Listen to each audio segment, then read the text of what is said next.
Let me ask you a question. How big is the ass of a horse? Do you know?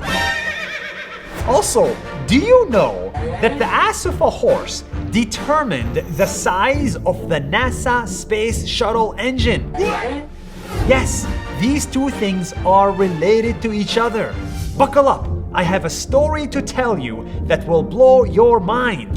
This is the story of dependence. See, 2,000 years ago, we had the Roman Empire, and the Romans traveled by horse. The horse carrier was wide enough for 2 horse asses, so it was roughly 1.5 meters in width, and that was the width of roads in the Roman Empire. Hundreds of years passed, and we invented the train.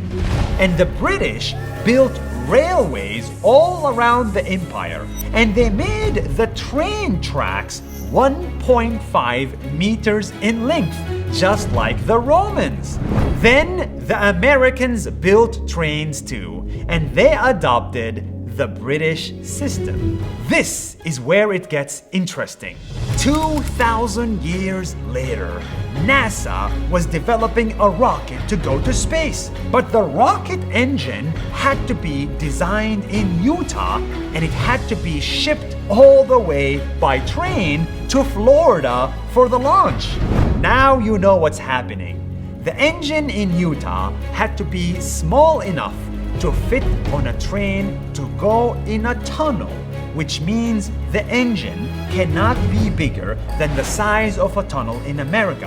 And so, the engine cannot be much bigger than 1.5 meters in width. 2 horse asses.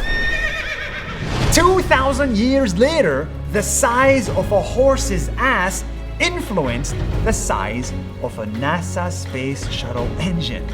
That is crazy. Now, of course, some people say this is exaggerated, and they may be right. But the idea is not exaggerated.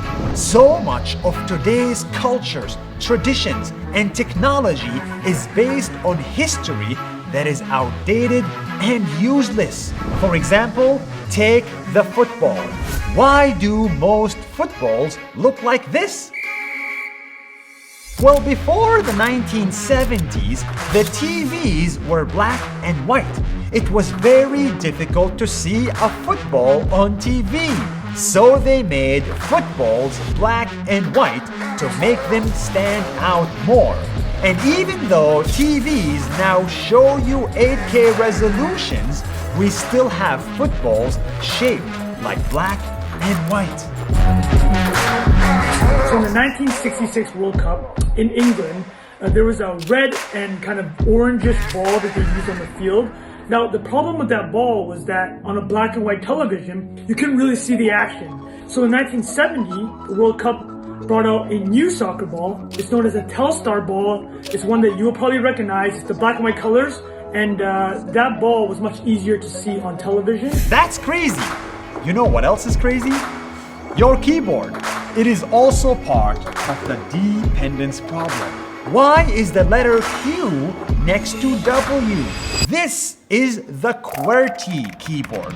It was designed 150 years ago to help people translate Morse code to words easily. Yes, Morse code people wanted these letters arranged like that. And now we are stuck with the QWERTY keyboard, even though it's not the best or the fastest keyboard out there. The QWERTY was the one that gained popularity, and it's just the one that we train millions of people hours now. And the craziest one? It's the wine bottle. Why is wine 750 milliliters? Why not 500?